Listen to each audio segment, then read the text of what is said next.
kuwa gatanu ndabwira ko dukorana ati burya naho dusangira inzoga cyengira ndabacike cyengira ndabacike baratwenda ndavuga ati ntimurabe ko cyo dusangira inzoga ngira ndabacike Imana yampamagaye yona inajyana kukabarenda mw'inzoga ndazimba kabisa babati wadoba nyanda kumwe kandi nyanda gusenze niyo nashemba kukabare kugira ngo satani ntasoye kungota ndatekera impuzu naraye mu gahinga abantu ndavuga ati burya naje gukizwa ahubwo we wasara nibagire kunoza gushimira Imana kubera gakiza nakiriye muri no shengero mu bizindire bivuga ngo hari Imana agomba kubwira umuntu wese mushashe no munsi ko hano hantu hari Imana Imana aratsembagaje gashituzuguro kari ku muryango wacu kubwari ryashukwe ndabishimiye Imana cyane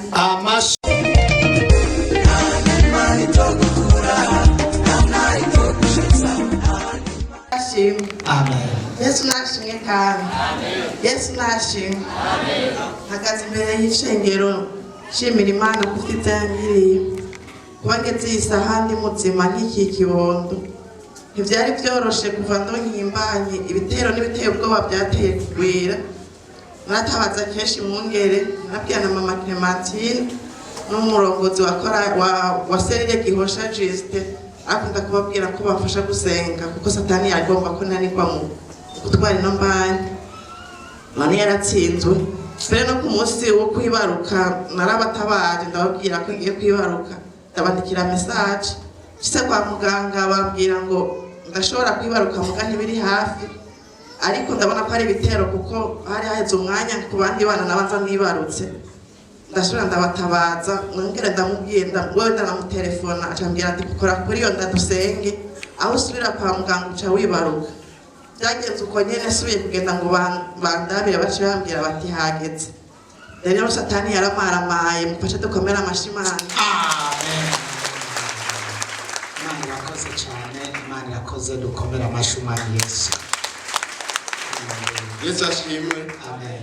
Nanje mpagaze ngashima Imana kubwisanganye ryagira ribe ndiko ndaza ndi kwikinga ego ize nti Yesu ashimwe Imana yandokoye Imana ishimwe ko satani yatsinzwe dukomera amashimana Yesu ashimwe amen.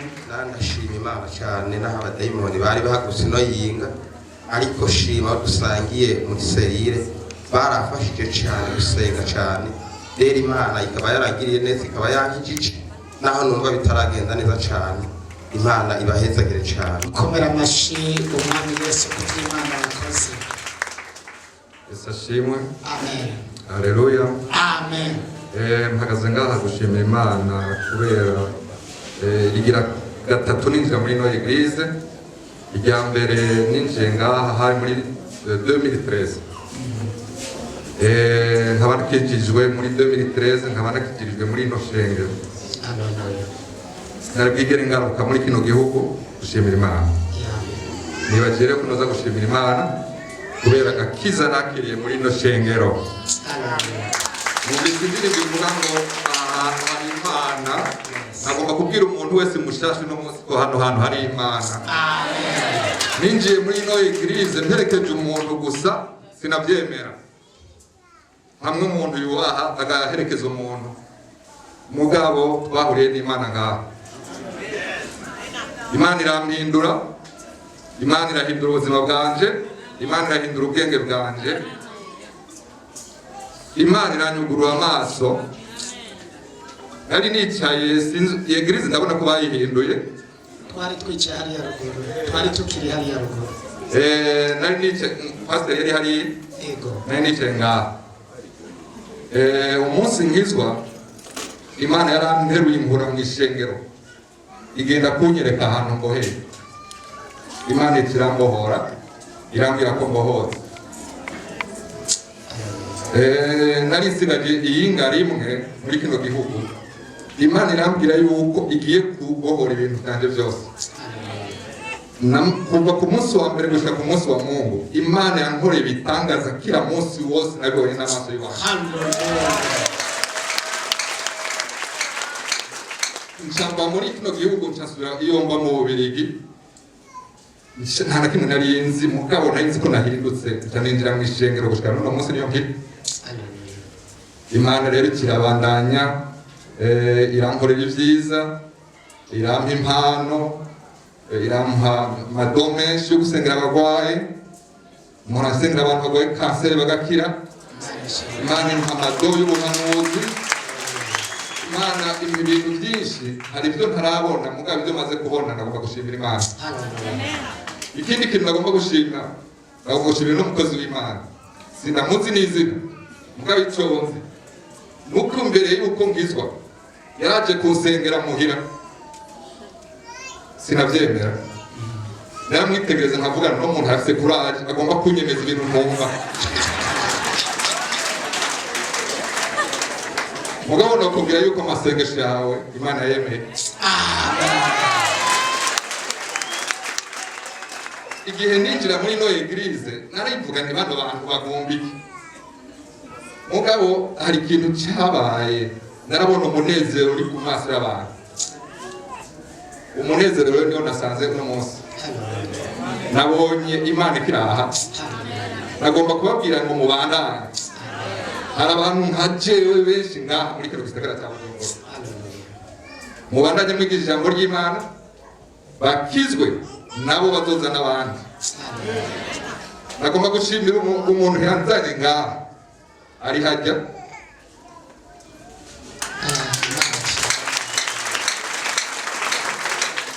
Imana umuhumugisha kubera Imana iramukoresheje ubuzima bw'iwanjye Imana iguhezagire ikugurure inzira hanyuma rero ndetse ko navuze benshi abantu bariko bavuga byinshi ndeka abandi nagomba kubashimira kandi ndizeye yuko ninagaruka ngaha sinzi igihe Imana izobishakira muzompa akanya gatoya sinkeneye Dimanche muzompa umwanya mutoya kandi ndabayagira iby'Imana yambwiye kuko ijambo yambwiye ngo igihe n'igihe hajya yampaye ijambo kuri mwebwe kuri no eglise ya Luc 12:32 ntiyavuge mu gifaransa mu bisigure ngo ntimutinye vos petits troupeaux kuko votre père a trouvé de vous donner le royaume ntimutinye Imana iri kumwe nanjye hari agakiza kazobajyana mu ijuru muri ino eglise amashi menshi y'umwami wacu Imana irahari cyane ntayihari tuduze icyubahiro ku mwami wacu Yesu Kristo Imana ishimwe cyane Yesu ashimwe Yesu ashimwe kandi nanjye mpagaze ngaha nshima Imana jewe kuri wa munsi w'amashurwe nafashe ishurwe ryanjye ndarijana ndarishira muri sitari wacu akandi gato ndarishira mu cumbi wacu nukurisha ndavuga ndatura kwijambo ndavuga ati Imana akagasuzuguro kari mu muryango wacu gahere mu izina rya Yesu kugira ishuri nukuri ndashimye Imana aratsembagaje gasuzuguro kari ku muryango wacu kubwari ryashurwe ndabishimiye Imana cyane amashi menshi ku mwami Yesu arashimye haleluya amen Yesu nashimwe jenje gushimira Imana nditse Imana yankoreye jewe naragwaje umwana yahiye ukuboko ndaja mu bitaro sohotse shitse muhira umwana agasubira kugwara umwana mukuru akambwira ati mama ndabona umuroze he ngo umuroze umwana ukuboko gusa neza tukavye ukuboko kwamaze gusa nabi kunuka kwaboze je ndavuga Mana bino bintu sivyo kwa muganga ndavuga reka ngende kuri eglise ndaza ngaha abakozi b'Imana bacambwira ati ndahajya aya pasiteri agira araza bacambwira ati niwinjire umwana ukuboko kunuka nanje n'ubwoba hama nje ngaha baramusengera pasiteri arambwira ati uyu mwana n'ibitero ahubwo satani agambiriye ukuboko gucika nanje narabibona kuko yambwiye ati aha hari kuzamo kanseri rero ndamuzana irya mbere irya kabiri bacambwira ati inyuma y'indwi zibiri umwana azoba yakize muri uko kwizera yasengera amazi n'amavuta nkaza ndamuhanaguza niyiba mvuye ajya kwa muganga nza ndahanaguza nukuri inyuma y'indwi zibiri umwana yari yakize ico kintu ndagishimira Imana kuko ukuboko nukuri twari tumaze kugira amafaranga kandi ukunangana ico kintu ndagishimira Imana je naraje ngaha pasiteri bashavuga ngo ntibashima numva ndababaye mu mutima ndavuga ko pasiteri gaibwa ya musi badashima nirigira kabiri bigenduka muganda vugane ntacu Dimanche pro nje gusenga kuko guhera ntitwasubiye kuryama mu ijoro ibintu bikaza bikadodora ku miryango ku madirisha bigakoma induru nkabyuka jewe umubiri siko nahora mvyibushe itiro ryo mu ijoro rifise akamaro rero nje gusenga Dimanche pro ari umukozi w'Imana nicaye ari inyuma aravuga ati abaprotokoli babiri ntibamperekeza baramuherekeza caraza gusengera n'abana banje twari kumwe arambwira ati hari ibitero biga abana bawe ati ariko Imana iragutabara mugashike muhira ubwo nyene imbwa ntunze imisi iciga umwana niyo umwana akwaguka shimira Imana ko yamuruko umwana ntiyicara umwana yaguma aryama ariko twazanaye n'uwo umwana arakomeye ibyo ndabishimiye. Amen. Amashimwe y'Imana yose. Shalom. Narinza gushima Imana agashurwe mwampaye nagakuye mu mugisha mwinshi. Imana yarahezagiye umwana wanje yari yarabuze akazi none Imana yaciye impa umwana wanje ataronka akazi. Ndaduga mu kwezi kw'indwi nza kubaka inzu nubatse inzu narinzi ko sanga akazi kanje karaheze ariko Imana yarakazigamye n'ubu nagarutse kuriko kandi ndashima Imana data yarandubikiye imifuka 2 y'isima none ndashima Imana kubona narasakaye ubu naho ngomba ndondere imiryango nayo Imana ishimwe shalom kandi ndashima Imana Imana yarafashije natanda numviriza umukozi w'Imana Kristo Ndikumana naringwaye ifyigo ugire ufyigo rero bakambira ngo ninywa amazi menshi ndafata imiti yose kwa muganga barantera n'ishinge 2 ku matako byo byose birugusa ubu warakize yego narakize atamuba barugize dukomera amashi umwami wacu Yesu.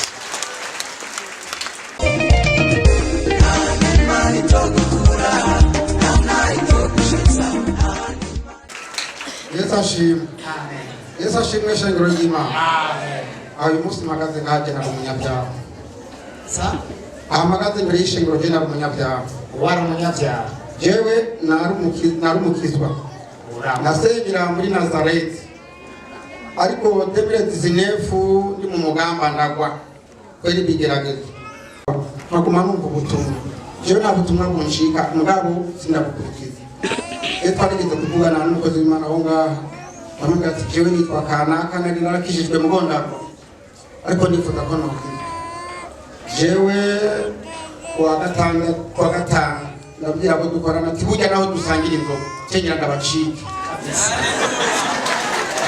cengera ndabacike baratwenga ndavuga ati ntimurabe ko tuko dusangira inzoga ngira ndabacike Imana yampamagaye kabisa bashaka kango itukuva uri umusazi ari umudamu umwe twara dutera inkuru aravuga ati jewe genda ugure agapeti primus numva tujyanye nabati sindaguha ejo samedi yona inajyana ku kabari ndamwizoga ndazindwa kabisa kabati wadoba nyanda kumwe kandi nyanda gusenze abantu baratwenga niyo nashimba ku kabari kugira ngo satani ntazoye kungota ndatekera impuzu naraye mu gahinga abantu nabagati burya naje gukizwa abo we wasare dicyo numagaze nkashima Imana ukashoye kundukura abanyika mubona nari bifise inzobe nziza ariko burya nakubwire akabureko ni kabi jewe ndibaza ko ndiko ndanywa inzoga na mwana aho benshi batozikorera jewe petit primus nahora mwa 20 nabone ntakuka nkaginga ariko nshitse nabona bamberewe narumva ubutumwa ndakunda kumviriza kangu wari mwabazimu benshi kwera. jewe ndoga namwe kabisa ahubwo sinzi kari je na yewe au gorekana gusengera abazimu wa enjo w'inyota bagende buherehere. Mana se umwami wacu Yesu, uyu muntu tumusize ko uburinzi, ndamutandukanije n'abagenzi babi bagendana, ndamutandukanije n'amajwi y'abadayimoni, ndamutandukanije n'inyota, ndamutandukanije n'inkurikizi iyo ariyo yose y'ibisigo vyomwikurikiza, ndamusize mu maraso y'umwami wacu Yesu. Reka amajambo avuze amukurikire, n'ibisengesho tumwatuye ko bimukurikire. Wowe isaha yakira ubwiza bw'Imana n'imbabazi z'Imana. Abadayimoni bamwikurikiza ndamutandukanya nabo mu izina. Abagenzi babi ndabatandukanya nabo mu izina. Inyota iyo ariyo yose ndamutandukanya nabo mu izina. Reka asubire kugarukana ibihe vya kera vyiza vy'ijambo ryawe. Reka asubire kuba umwana w'Imana uri mw'ijuru munezerererwe, kandi waba umuha intsinzi mu izina rya Yesu. Urakoze ndagushimiye mwami kubwo kwabo badayimoni bari baramubosha bose abiyambuye. Ndagushimiye kwahagaze imbere y'ishengero akwemanga ko yakwakiye, ko yamuhindukiriye. Nawe uca umuhindukirira, umugwanira ibimugwanya, uhingane n'ibimuhinga. Ubwiza bw'Imana bubane nawe, asubire kugukorera aho shetani yamugejeje, nawe ahamugeza ariko arakuvuga Mana. Urakoze ndagushimiye, tugukomeye amashi kubitangaza n'ibimenyetso n'izina rya Yesu. Yesu aguhumurisha mwisha. Ndakeneye urumva ndababwiye neza umuntu yagendanye n'ijya cumu murariza cumu ni Bibiliya. Je 2014 naragurishije Bibiliya n'umugenzi w'amenzi, ndahura n'ibyaha. Ibyago twahuye ntabwo mama yahagira Imana y'icyaha. Jewe kuva nguye narabitse Bibiliya, aratumuranga ngo ndayikugurire. Nafite aho kugura Bibiliya yeno gurira itongo papa ya mama. Jewe kuva nguye haraheze imyaka 8 sinigera Bibiliya ndayigurisha. Kandi kino shimye Imana nuko bigiye kungarura ubwenge. Harageze Imana satani ubwenge bwanjye gutwarira gusoma n'ubu mpagaze ngaha gusoma navyo zikanira rindabizi. Imana ni hafi cyubahiro. Nagarutse buriya isengesho ryagaruye ubwenge. Wowe birasaba gusa ko niwasohoka ntugende uze kunindira, twongere tugufashe kugira ngo ushishikare guhagarara neza. Kabaye buriya abadayimoni batsinzwe, dukomera amashyi umwami Yesu. Yesu ashimwe cyane.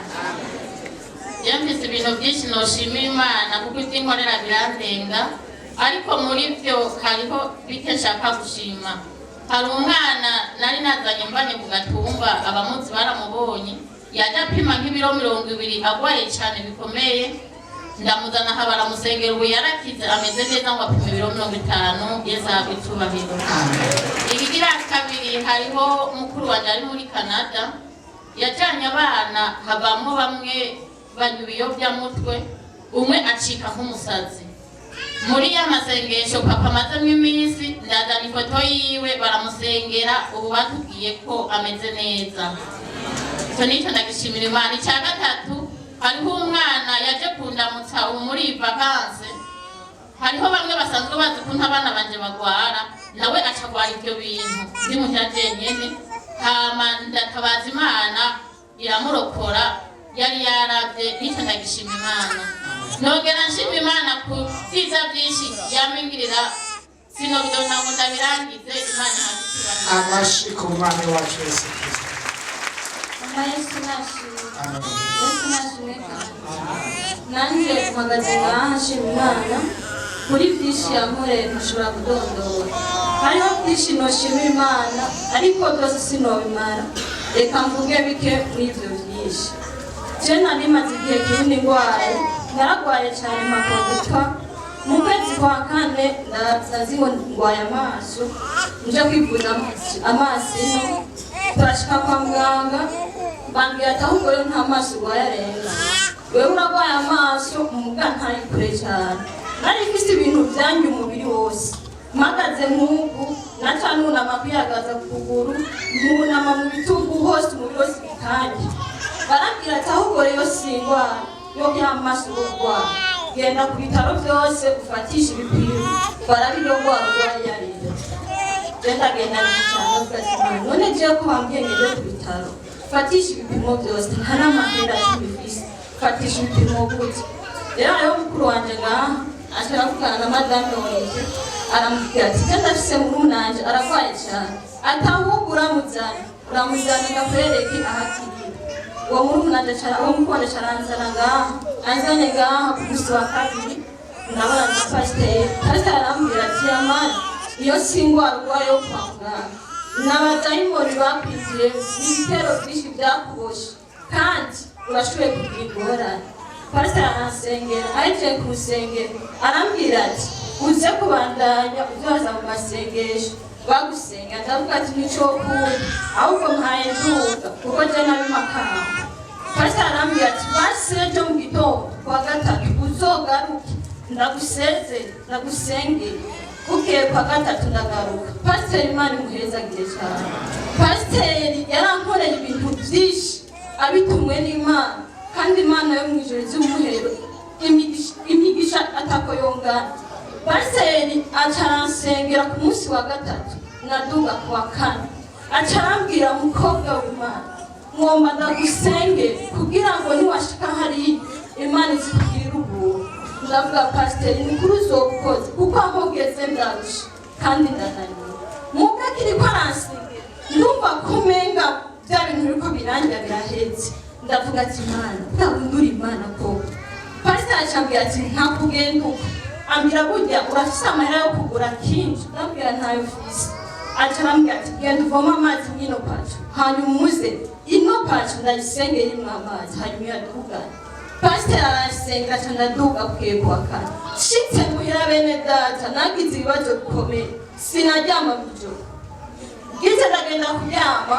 nkakika urubavu hasi mwumva imbere y'igitanduku abantu benshi bariko baravuga n'urwamo rwinshi cyane nabwira umuntu ndabarabe sindababona ndavuga ati mu izina rya yesu pasiteri arampaye amazi reka ndayanywa nataye amazi nkanywa nkafata ati ntabije imbere y'igitanduku nakikuru bavuga nkumva muri saro naho bararengeje urwamo rwinshi ndavuga ati mana isezerano ibi bintu biriko birambako n'ibiki ndataye amazi ndangija muri saro mpejeje muri saro nkakikuru bavu hasi nkumva mu rugo naho bararengeje urwamo ndavuga ati mana aba badayimoni ndasabye basohoke mu izina rya yesu uwo mwanya nkibivuze ca ndaryama ndaronka ivyo ndasinzira nikaguye mu gitondo ca ndagenda bukeye bwaho bica biragaruka bica bifata umwana wanje ndavuga ati mana isezerano ibintu navyo n'ibiki umwana mutoya bica biramupfundika amazuru biranka kwa hema atangura kugira urufuro mu kanwa ndavuga ati mana none bitwaye umwana wanje nawe ndafata y'amazi ndayabwije umwana nogenda munywesha dukera ndafata uku turamanuka ndashima imana cyane ko aho hantu uwo mwana yahamukuye nanjye mw'ico gihe ndatora mitende sinasubira kubigwara munyuma muku kwezi nyene kwindwi guheze muku kwindwi candafatwa ndibwa cane munda ndaribwa cane birenze ndagera ahantu ho kuvuga ati mana ibi bintu bimbayeko n'ibiki cafatwa rero na diyare y'amaraso gusema y'amaraso kwa muganga barabura ingwara n'imwe ndaja mu bitaro byose bakaguma bantera imiti idafashe bakambwira genda ugure ipimishe isubire barabura ingwara n'imwe ndashima imana cyane mukuru wanje imana imuhezagire nawe yaramfashije cyane muri byinshi ntoshoboye ambwira ati mwene data tora impuzu zawuze uzino ndagutware kwa pasiteri kandi aragusengera kandi ndazi ko bihera ndashima imana ko nacenda kwa pasiteri shitse ngaho pasiteri arambwira ati bimeze gute aca ndamubwira acambwira we kwa kane wari ngaha ndamubwira ati arambwira ati mukobwa hariya hantu hari ibiguhiga byinshi cyane ndifuza ko wowe umino ndavuga pasiteri nta kuntu nobwino ko ntawe noshobora arambwira ati imbere y'imana byose birashoboka uzoguma ngaha ndashima imana rero ko pasiteri yasengeye mw'ico gihe aransengera cyane nukuri imana imuhezagire hano nyine muku kwindi aransengera ndapfa ngaho numvise kumenga mu nda yandisongera atanguye guhera maze gusohoka cambwira ati ntugende ahubwo genda ajya majya abasenzi nabo kandi bagusengera ndashima imana cyane abasenzi baransengeye barasenga natashe ntakiribwa mu nda na bukebuke natashe ya diare yaheze y'amabuzima yaheze ndashika muhira ndamubwira ati mukuru wanje nakiri dukomera amashi umwami wacu Yesu ubu byaraheze byose ubu byaraheze bimeze neza n'ukuri ndakomeye amashi menshi ku mwami Yesu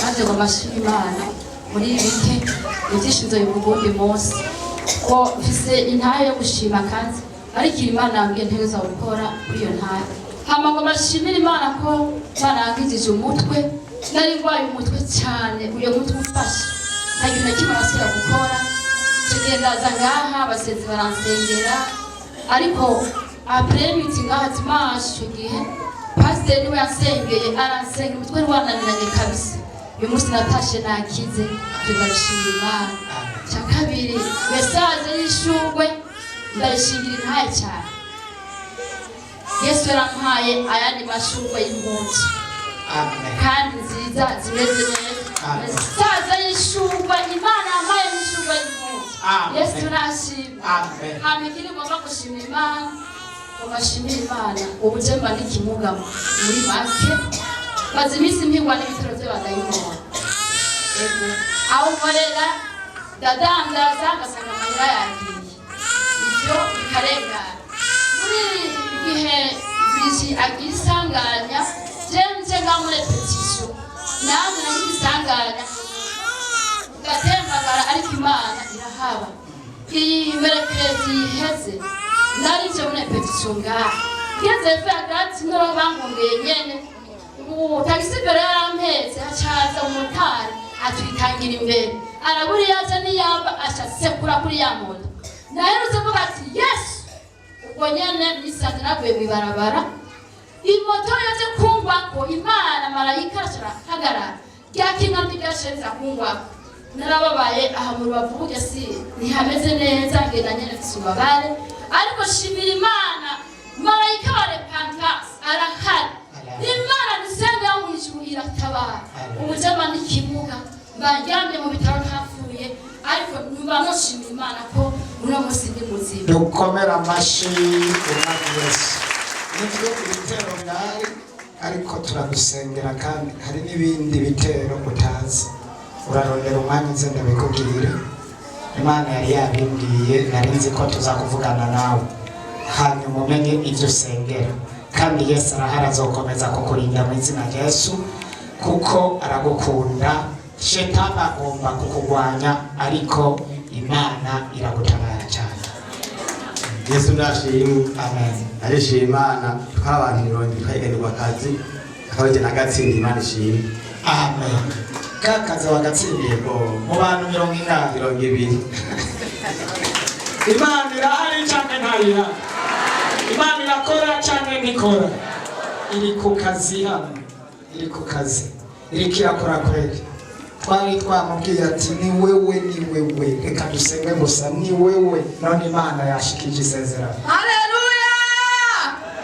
Haleluya! Ngashima Imana cyane Imana yavuze badurukiza ku munsi w'amagogo ngo tutoheje icyubahiro magaza ngashima Imana ku bitangaza Imana yankoreye ko Imana nyongeye umwaka wo kubaho kuye ku munsi wa kabiri jewe kubanza byari byoroshe ubuzima bwanjye bwari bwarangiye mfise nawe umwana ntibyari byoroshe n'ibibazo bitandukanye naragwara bikomeye ntazi byari byo haragera igihe hari umwaka w'2020 mu kwezi k'umunani itariki 17 ngiye kwibaruka ndi kuri rwanda bwo gukorwa muri ngenda kuwa mbere hari itariki 17 z'ukwezi k'umunani bantwara muri bloke isaha 8 bamaze kuntwara isaha 8 muri bloke niho batangura kunkora barankora umwana baramupagira bamukureyo icyo kintu bagira bashikira umwana bagacitura icyo kintu kigafata kikagumizayo bagacitura umwana kigafata icyo kintu kikagumizayo gushikaho abaganga baruha naruha Imana irabikora umwana baramushikira baramukura baramutwara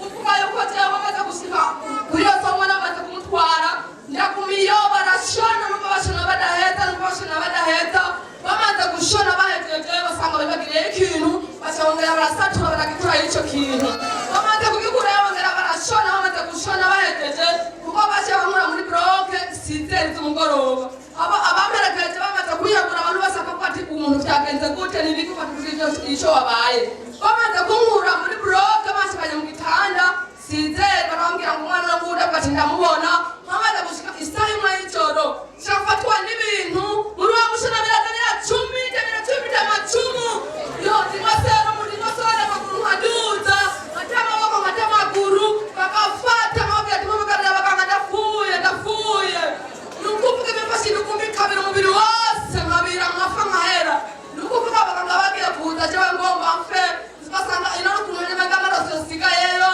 nukuvuga yuko nawe ibintu birura sana nukuvuga yuko bagiye kuza basanga amaraso yamaze gukama tena afuye bashabazanisha zibiza amaraso baba barantera n'ibindi babishira mu kwango ibe irashuha bashabazana serumu igarura ubwenge barayintera bimaze kugeraho biraturura bimaze guturuka umwana wese asanga kudawa ibintu by'amazi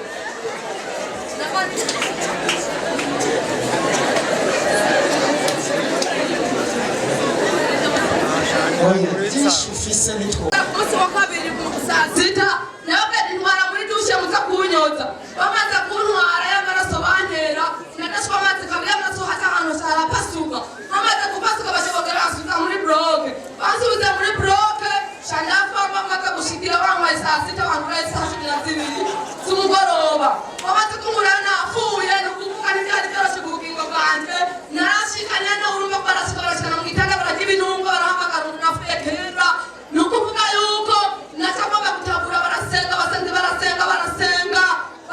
byanya byarangiye ibyo binakura isaha zine z'ijoro bimaze kujya isaha zine z'ijoro nabanye baza ngo biroroshe ngo biraheze ku bugingo bwanjye niho natanzije muhira amaze ukwezi itariki 20 z'ukwezi kw'icyenda cyane ngo yasubira muri bloke kandi amaze gusubira muri bloke nabonye ikiganza cy'Imana Imana yagiriye nazinogera iminsi yo kubaho banyweye ikintu igikoba cyera cyatungukira mu bwongo nukuvuga abanenetse ziranga kumfata bashobora numva batangwatanguye numva Imana nyagasani ishira kuntu bigenza nukuri ndashimira Imana nyogera iminsi yo kubaho naciye mu bikomeye n'ubundi ntibyareke nakumye ngwara intambara ngwara urugamba ibitere ngo bisubirana ku bugingo bwanje na n'ubu ariko bamaze kuza ngaha ku munsi wa gatanu nabonye ikiganza cy'Imana nabonye Imana ingirira neza nabonye Imana intabara ubu rero Imana irikira kuraho nafata Imana yacu ntabwo icyubahiro wowe ni mu magogo nuko nasenga Imana iratabara nabonye Imana nyogera iminsi yo kubaho ubuzima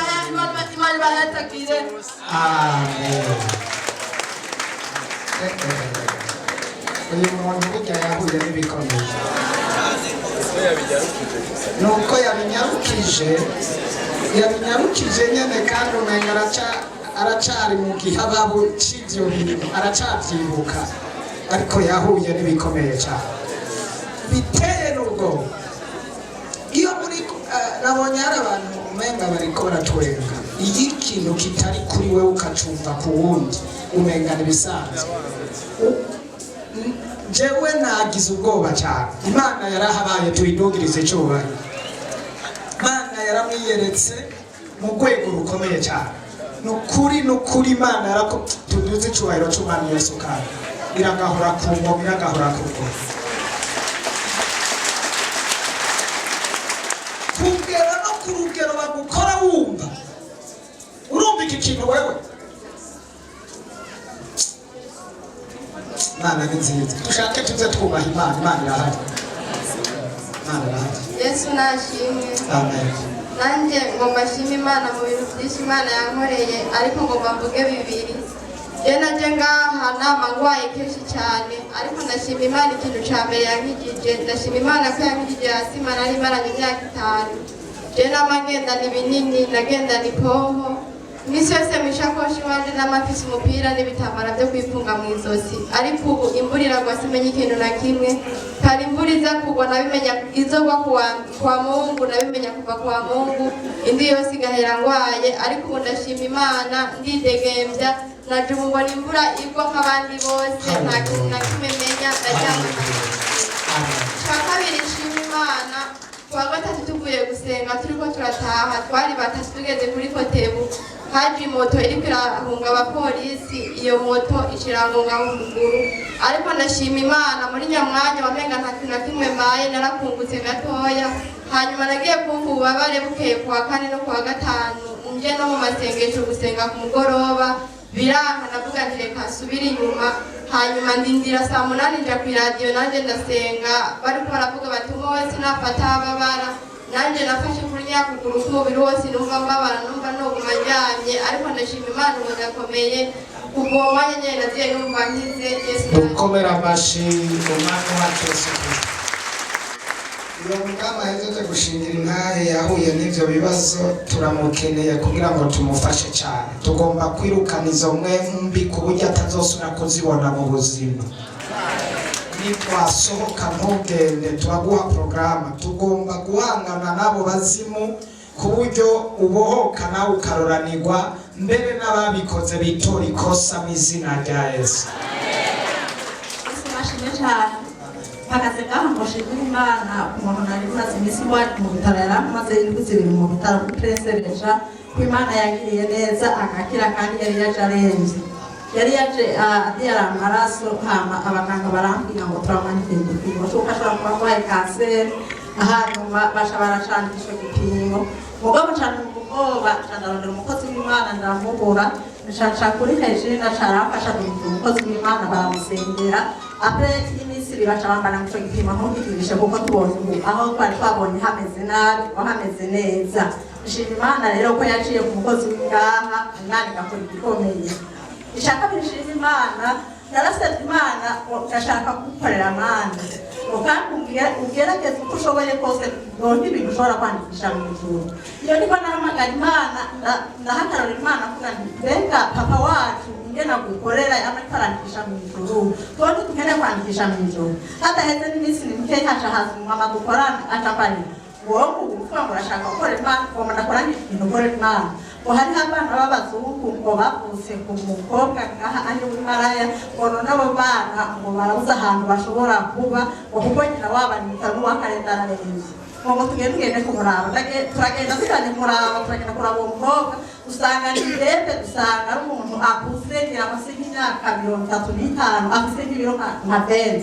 Hanyuma twegereye igitanda aryamyeko, abantu batatubwira ngo reka kwegera ico gitanda, ngo kubera mwegera ico gitanda uwo mukobwa aryamyeko ngo murashobora gupfa. Hanyuma uwo mukobwa ndamubaza nti none wowe ushaka yuko umuntu yogufasha iki? Hama ashambwira ati ikintu nshaka ko umuntu yomfasha, nshaka ko umuntu yomfasha nkaronka ahantu abana bandi basigara bariko baraba, ati abana babiri b'abazungu twabyaranye n'umuzungu. Hanyuma acaranka acagenda hanze, yuko misi yarasenga mu Burundi yari yaheze, ati none aba bana singira ahantu nzobasiga, ati kansiga imidugana kubera kana ko abana ntabazobasiga. Ndamubaza ibibazo byose, ndamubaza se, ndamubaza umuzungu yapfa, abashaka. Hanyuma hari umuntu nari mfise nimero za telefone ziwe ari muri Amerika, yari afise ishirahamwe ryo gutora abana batakaye. Njanagurukira audio ndamubwira ikibazo mfise ko yomfasha gukora Imana. Asharambarira ati ico kintu cyone kimufasha kuko natwe muri Amerika ico dutora abana batakaye. Hanyuma sharaki ifasha telefone wino baca barabikora, abo bana baca bararonka ukuntu bashobora kubarongera ahantu baba, baca barabiyokipa. Uwo mama nawe bahejeje kubikora byose bagiye no mu mategeko no kwa noteri ko abo bana aribo bagiye gusigara muri iryo shirahamwe, aca aracikana. Rero yarahejeje arambanira ngo madamu opana kwibagiye ngo ibintu ngire nta mukono ukora kubisigura. Sawa dukomera amashu Mwami Yesu, dukomera amashu Mwami Yesu. Ibihere gucubahiro rwose, yego gucubahiro cyane rwose.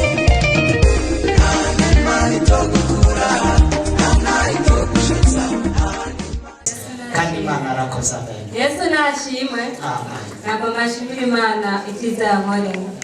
Umwana namubyaye ameze neza, umubiri wiwe wari utunganye, ntabwo yarigeze akorokerwa, ariko ageze ku mezi 4 umwana mbona yahindutse.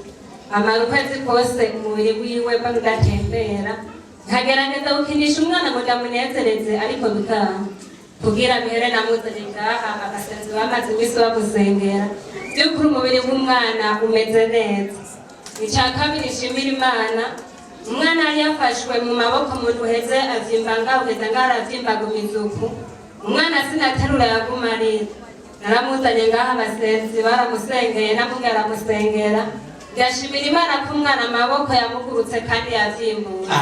Icya gatatu nshimira Imana umwana bari baramuhaye ishano nashitse ngaha kuwa gatandatu umwana atarira atonka naho batera ishinge ntiyigera arira. Cyo nshimira Imana namuzanye ngaha kuwa kabiri. Ndavyibutse dukomera amashi umwami wacu Yesu. Imana ishimwe, Imana ishimwe, Imana ishimwe. Amen. Imana ko mpagaze ngaha kandi nkashimira Imana ko yavuye ibyaha. Nkashimira Imana ku mutwaro twanditse ku ibonane uvuze uti mwandike umunsi icyo yifuza saa munani y'ijoro mpagaze hajya yose yishiwe. Nkashimira Imana ku ijambo yatubwiye mu kwa gatandatu ko inkengerwa zova mu gihumbi mirongo icyenda wagiye kuba mwihagarika umwe ko byambaye kabisa. Nkashimira Imana kuvuga ngo yemwe wamvugishijeho ko hari yaje kugupima nawe ko hari yaje nasanze ari byo byose byarangiye wese hamwe cyubahiro. Wari ufise igipimo nawe byarabaye. Imana ishimwe cyane dukomera amashi umwami Yesu. Icyo nakumye byose byarabaye. Icyubahiro kibi cy'umwami wacu Yesu ko wakijijwe. Imana nishimye. Imana ishimwe cyane. Amen. Yewe nukuvuga abapanaze baje turakingiwe kweli kabisa. Kwa Mungu wundi yaherana imanutse imbere mwijene ngite mu kabina duhagaze ndi muri provost imbere.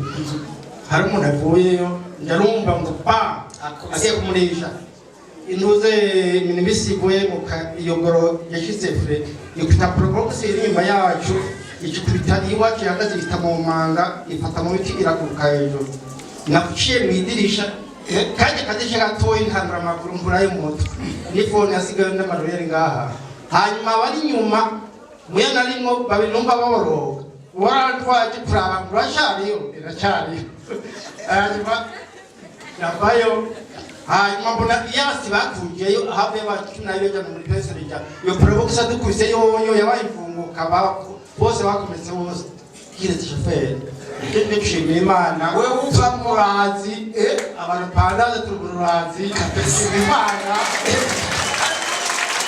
uva mutora nange ndaba ati ntacyo wabaye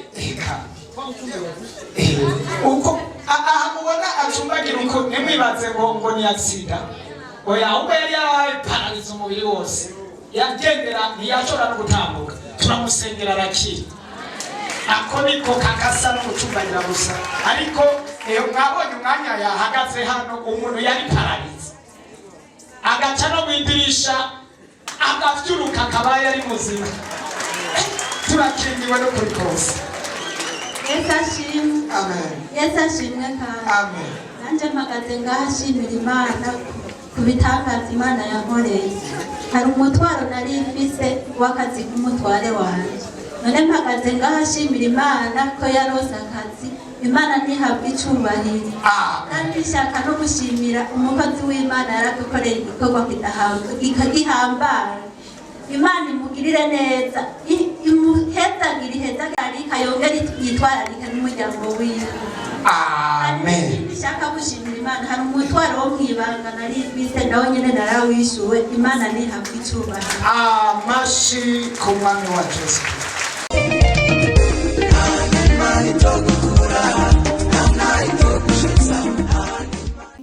Mwibanga aho nyene Imana nacyo erakinkoreye. Hanyuma ikindi shibira Imana mu masengesho tumaze imisi yose nagiye mbona ikiganza cy'Imana.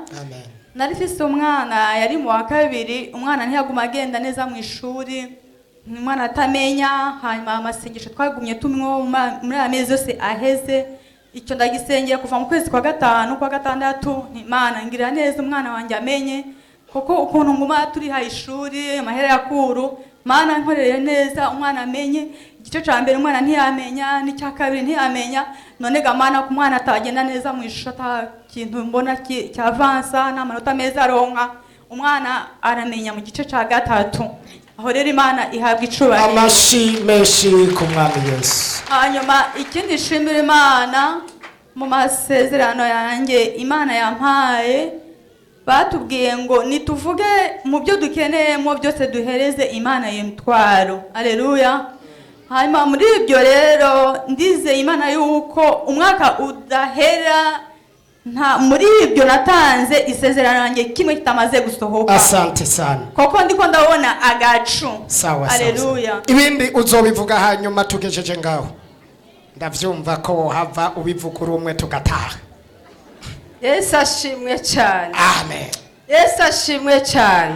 Amen. Nukuri mbanje gushimira umukozi w'Imana. Amen. Nta munsi aja kuri radio, ntabandi kuri radio ramaze kugura Buja FM.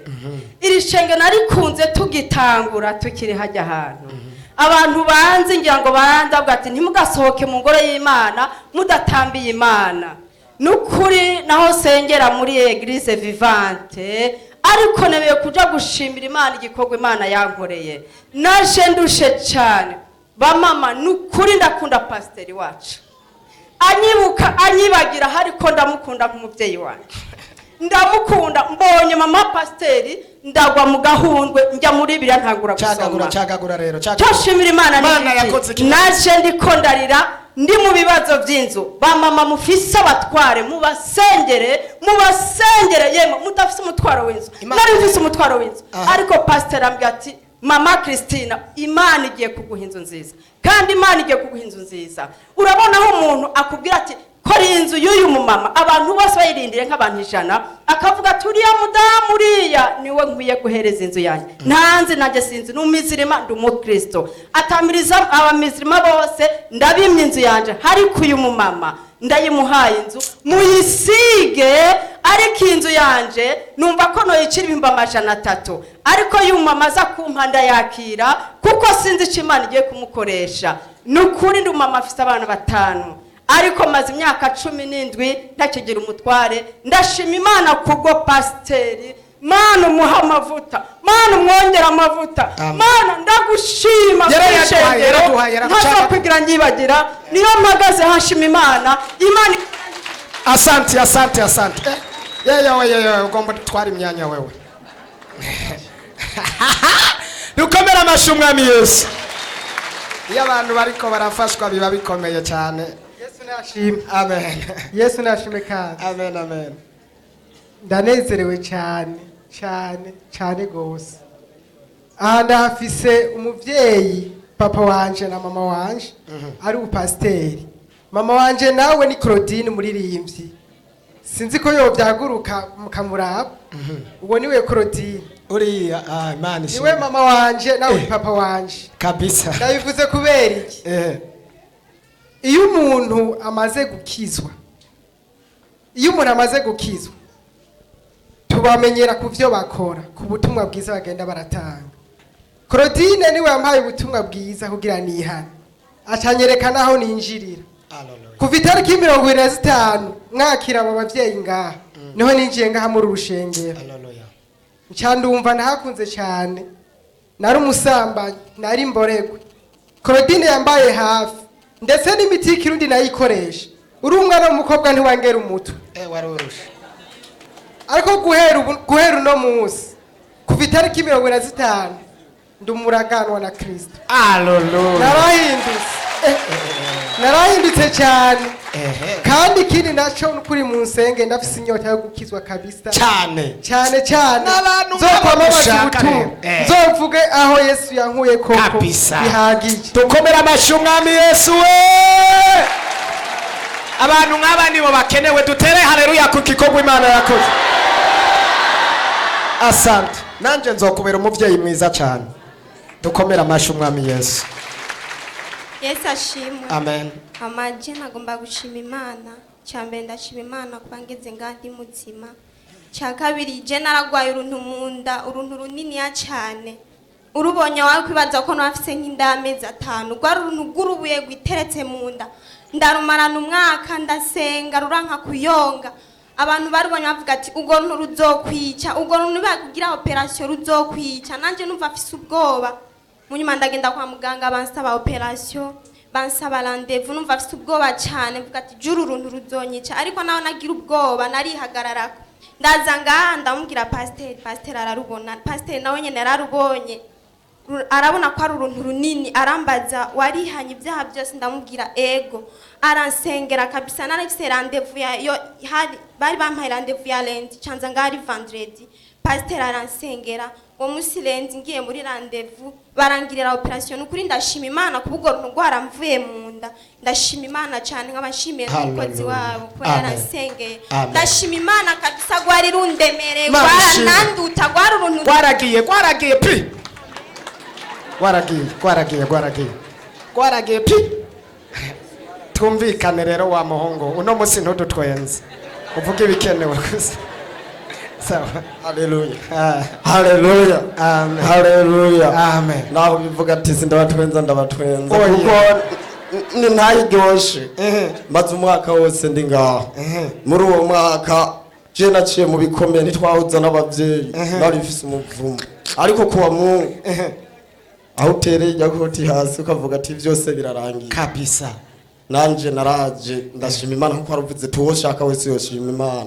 Kujya minsi 90 waramaze minsi wisonzesha kabisa. Twebwe muri serie nagerageje kwisonzesha, ndangene no kwisonzesha serie abantu baze bakijwe. Mugo narumvise kwisonzesha katari gikorwa coroshe. Haza numva iminsi 99 uri kuri isonzesha wisonzesheje imitwaro yacu. Nukuvuga mu mwaka wose nabonemo ibitangaza kuva shinga narasinje ntahe zibatwenza nkuko bivuga. Nyarutsa rero. Ubu rero ndi ngaha shikamye mu gakiza nkuko ugenda udushigikira kabisa. Ubu ndagwa na satani bigakunda. Imitwaro yose narifishe wanyuma w'umuvumo wahereye ngaha kwa Mungu. Ubu rero tugiye kurwana satani mu zindi ntambara kandi tuzozi Rwanda zinesha. Kuko umugore yarabatijwe mu bandi. Ubu rero tugiye kurwana tunesha. Yesu. Haleluya. Sawa. Ibintu byakomeye cyane. Ndakunda umuntu yihagarara ko imbere ya shetani kabisa. Kupita abo bazimu urabona.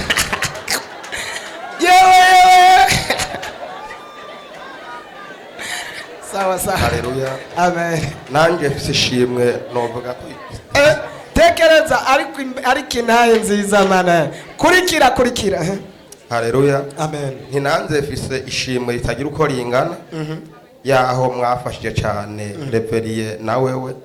Hari ukuntu satani aho busenga keshi na keshi akuyobagiza kugira ngo byinshi ntumenye ibiri imbere. Twebwe ntidukunze kurakura keshi na keshi, dukunze kwihagararako. Rero Imana yarakoze igitangaza gikomeye cyane. Yaho twari twasenga umuvyeyi uribuka gutelefona ati hara muri serie buringa afise ikibazo cyo kwibaruka.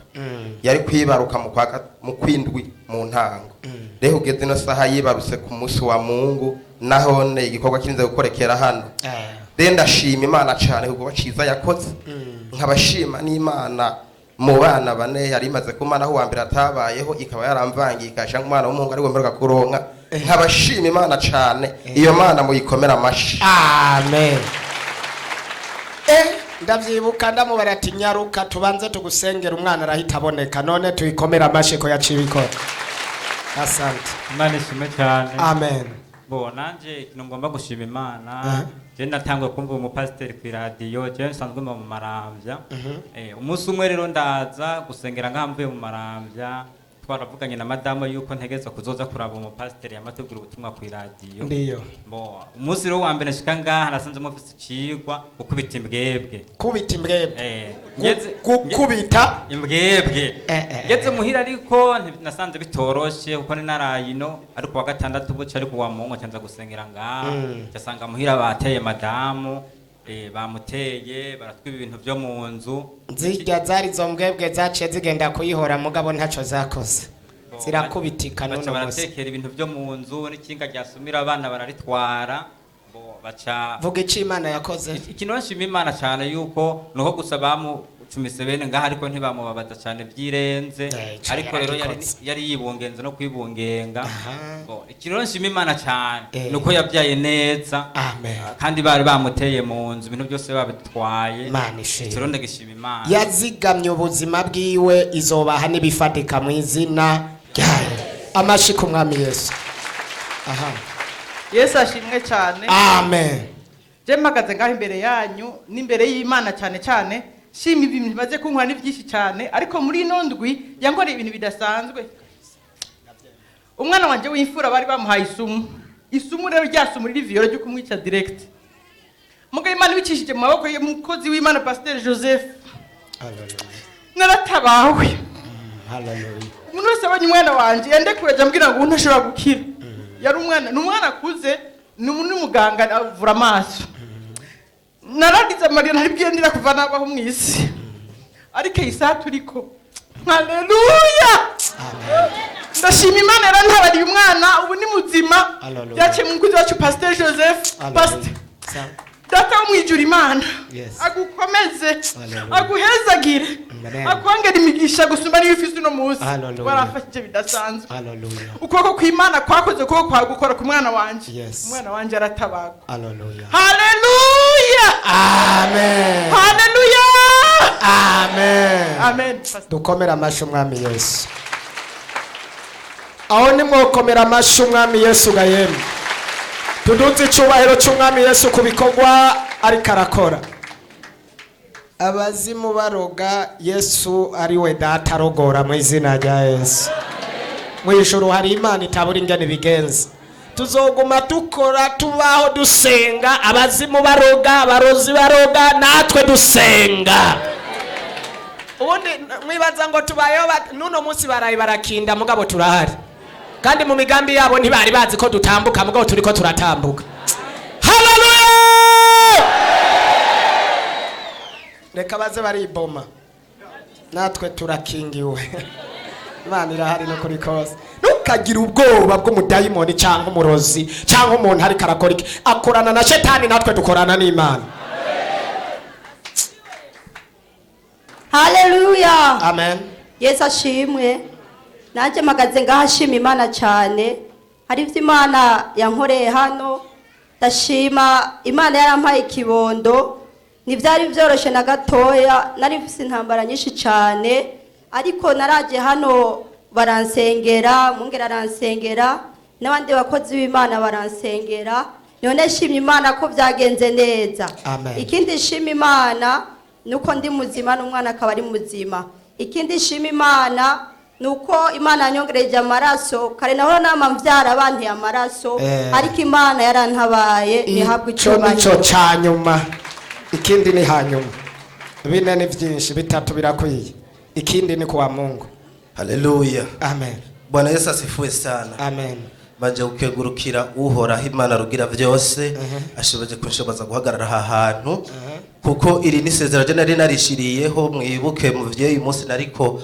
ndabaganyira ndababwira ibibazo mfise byantwaye naravuze nti ijambo niyatuye ko jewe nyene ni ijuru rizeri imbere cyabona ni ntahagarara hajya ahantu shinga intahe rero jewe isi yaranyase kweri iranyanka bigaragara mugabo ntivyamvunye intege guko na Yesu Kristo bwayo yaramwase jewe icyo yankoreye satani yarankoreye akaja kabishe gushika yaho antwara homba aho nabarguru igitega haragenda surusuru hamwe sigara tacho mfise nivyo bikorwa vyiwe vuga Imana yakoze Imana yankoreye rero nararize ndasenga imbere y'Imana hari jambo ryavuzwe n'umukozi w'Imana George Nziza yavuze ngo kwinjira ibwina huhoraho rijya jambo ryarankuye ahandi hantu rishira ahandi burya ujya munsi niho namwe mwaca mufata amasengesho ya mavuta ku minsi 99 mwari mumaze ajya amavuta narayabonye kabisa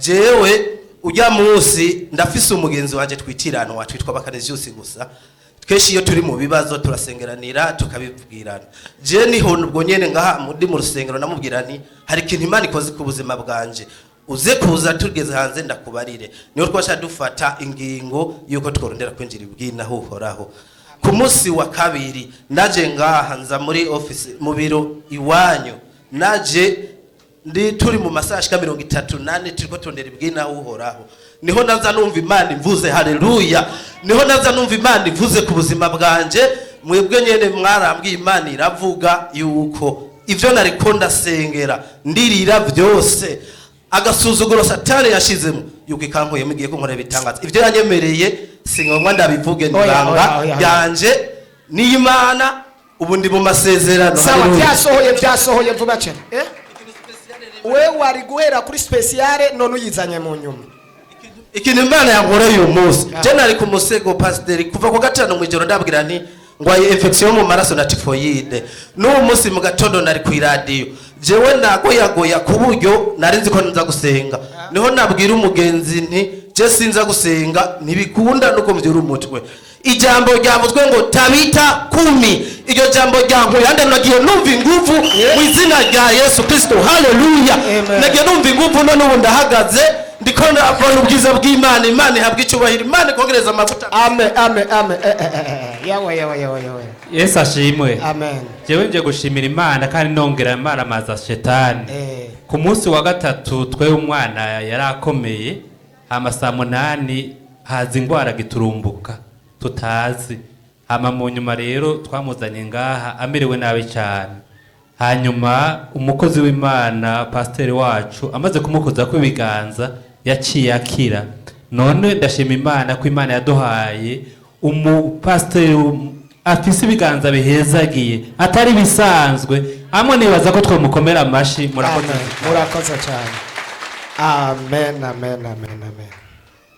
haleluya amen haleluya amen Yesu nashimwe cyane nanje mpagaze ngashima Imana nagize accident gatatu muri kuno kwezi ariko navuye ndi muzima natevye ni moto navuye ndi muzima ntaraga kwabona boneka ko icyo ndagishimira Imana Satani yarangerageje nari niteze telefone y'umugisha ariko Satani acanyaga telefone uyu munsi nyene ncandara ndose yindi ejo ncandonka telefone y'umugisha amen mumfashe gukomera Imana ukomera amashi umwami Yesu agarara gato ndahagarika accident ku buzima bwiwe abadayimoni bamuteza accident mu kwezi gatatu ndashize kwihereza ubutagisubira kugira accident nkemu mbi y'urupfu ndayirukana ibisigo abadayimoni imitego y'abarozi mangetengete abamutanga ikuzimu ivyo batongera ndabisambura mu izina rya Yesu ashimwe amen anje shaka gushimira Imana ko yandinze accident twagonganye n'ikibeni gipakiye amabuye ni wewe wakigonze cyaratugonze ariko abo twari kumwe bose mu tagisi barakize nico nagomba gushimira Imana dukomera amashi umwami Yesu ko yakoze bikomeye Yesu ashimwe amen Yesu ashimwe kandi amen ashimira Imana yuko umwana wanje yaragwaye ariko kwa kabiri naje mukamusengera gacakira ikindi nshimiye Imana nuko twinaze mikaburimbi ndi ku moto ariko nkavaho ndi muzima Imana ishimwe amen dukomera amashi umwami Yesu kuko yagukingiye kuje gusenga Yesu ashimwe amen ndashimira Imana ko yanyirije umwana yarimo arakina ku ntebe agenda gutora ikintu hasi aca yumirayo abantu mu rupango bamabibaza ngo no gukina gushika nawe yisoba ko umuntu yaturutse mu rupango niwe yamukuyeyo ndashimira Imana kandi nkongera nkashimira Imana hari umutoyi wanje ari mu Bwongereza yari yantelefone avuga ko agira uko afise ubwoba umenga agira apfa anamubwira ati fukama ndagusenge ndasenga ncafata y'amazi basengera ndamubwira ati ndanyoye mu gishingo cawe ndanyoye nk'uko ari wowe yanyoye mu izina rya Yesu hanyuma baca baramutwara kwa muganga bamutwara mu bitaro ndashimira Imana rero ko n'ingorane yari afise ubuhere mu maha baramucishije muri scanner basanga bwarumye na wa mama navuga wo mu Buganda yari yameze ibintu umubiri wose no mu birenge ndahagarara kubwiwe minsi yose namanarize ngaha ndashimira Imana ko yavuze ko birimo biruma kandi ashobora gutambuka gatoya amen amashimeshi cyane Yesu nashimwe ndashimira Imana ko yongeye kunyongera ubuzima mu gihe cyo kwibaruka uyu mwana wanje narahuye n'ibigeragezo bidasanzwe ariko ndashimira Imana ko yankijije ikaba yarampaye n'ikibondo ikindi shimiye Imana ndashimiye umwongere wacu yaratubaye hafi ivyo ndabishimiye Imana ndashimiye Imana buri muntu wese yakize icyo akora ndabishimiye Imana ibahezagire ndashimiye na korale Yesu ni nyishu yaranshitseko ivyo ndabishimiye Imana yacu ibahe cyubahiro Yesu nashimwe ngomba gushima Imana mu buryo bubiri ndashima Imana kuko namenye kino kibanza ari inyuma ntibakumva Ivone kandi wategezwa kuvuga ibintu cyane hari inyuma mwavyumvise none ntuvyumva none hari inyuma bavyumve vuga cyane Yesu ashimwe umuvuga butumwa ndashima Imana mu buryo bubiri ndashima imana kubwo namenye kino kibanza imana ikampuza n'umukozi wayo mu gihe gikwiye. Ikindi ndashima imana hari igihe profete Richard yavuga ibintu arambwira ko imana igiye kunyubakira. Ntibyari byoroshe, ntiyari umuntu ari hafi yanje, ariko imana yarankoreye igitangaza kubw'amasengesho y'umukozi wayo nubwo kubwinginga imana. Ibi byose ndabishima imana ihabwe icubahiro. Amen. Yesu ashimwe cyane. Amen. Uyu mukirisi yajeje kuvuga ayo masengesho mwumva n'uwo yavuga ni jewe. Mukanya bavuze ngo umupasitori kandi w'umukwe akongera akaba umushitsi kabisa. Ivyo byose havuze ko ntari umupasitori gusa. Ego. Haje nahazwe kuva hasi ngo mvuge ko ndi umushitsi kuko nagomba nshima imana iminsi maze ngaha anye narafashijwe cyane kubera ndi muri repentance. Hallelujah. Aha rero ndahashimira imana cyane kubera yampaye umufasha kandi umufasha ashima ko yaje muri repentance. Hallelujah. Ndashima rero n'amasengesho mwagiye murangirira kuko abakozi b'Imana benshi baransengeye. Sinari nzi ko iyitarike n'abandi ngaha anye. Nari nje kurondera uyu mufasha kandi Imana ihabwe icubahiro naramuronse. Hallelujah. Haheze iminsi mike tugize ubugeni, hanyuma hari ibintu nari nemeye ko noshobora gukora ngaha muri eglise, canja mu kwiruka kugira ngo umugeni namashikane mu rugo. Mugabo no munsi naje niteguye mfise ibyo twemeye, kandi hariho n'umwana yitwa Rebeka umenga nawe neyoza agashikiriza intebe yari yaremeye. Hallelujah. Hanyuma gushima sinobivuga ngo ndabiheze. Aha anye ndabashimira uko mwanyakiriye, nongera ndabasaba mu nsengere kuko ejo nzosubira gufata indege. Nzogaruka kubaramutsa kumbure mfise ayandi mashimwe kandi ndavyizeye. Imana niyanshoboza nzoba umu ambassadeur wa repentance. Hallelujah. Amen. Umu ambassadeur wa repentance muri Canada niwe twizeye. Rebeka yagiye. Rebeka yaraturirimbiye indirimbo mana yanje. Uri umuririmbyi Rebe. Amen. Shagushimira Imana ko mama yagize Mariya. Vuga ijwi rirerere inyuma ntibakumvise. Nacagiye wararirimbye cyane, vuga nko muvuga butumwa nkacagiye. Shagushimira Imana ko mama yagize Mariya. Ashimye Imana ko mama yagize mariage. Sawa, afise umunezero mwinshi cyane, reka tumureke.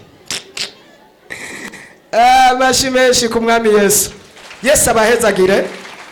Imana ibaha umugisha mwinshi cyane. Natwe turashimye Imana ko twaguhaye umugeni mwiza, kandi dushimye Imana ko ugiye kuba umu ambassadeur intumwa ya repentance muri Canada. Uzomere nk'abana b'aba repentance. Ndazi ko mu minsi izoza uzombwira yuko muri Canada ubwami buriko buraguka, nuko gusengera Imana igushoboze gushiremwa amavuta. Amashi ku mwami Yesu. Hari abantu tuzorungi bazogenda muri Canada canke mu bindi bihugu batabaye aba ambassadeur tukatumiye abajanye kabagarura, kuko nta kintu bazobagiye gukora.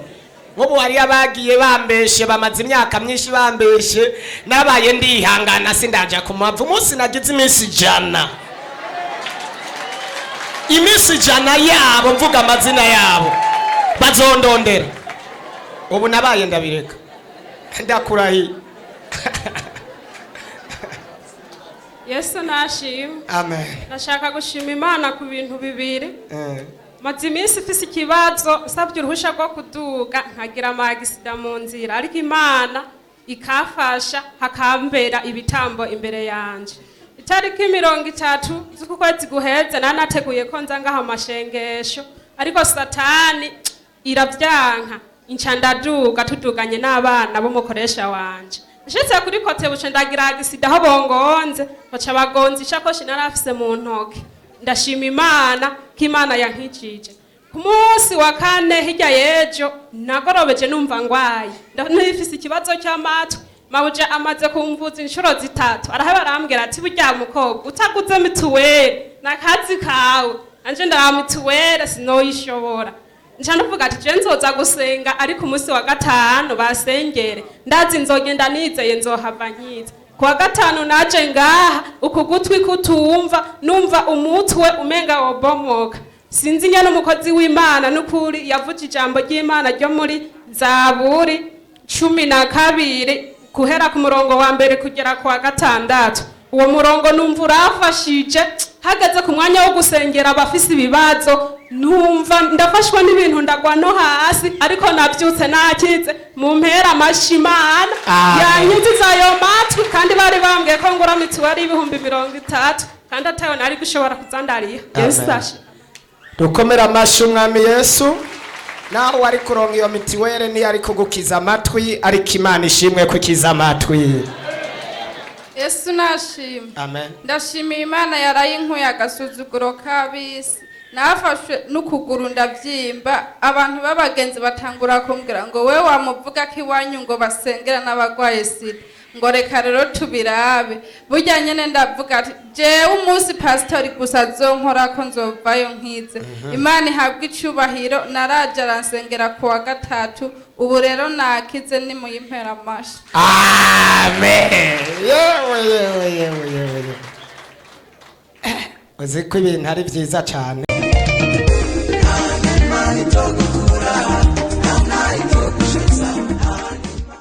Wipfuza kwama uronka ubutumwa ku munsi ushobora kutwandikira agasaraba 257 75 36 96 98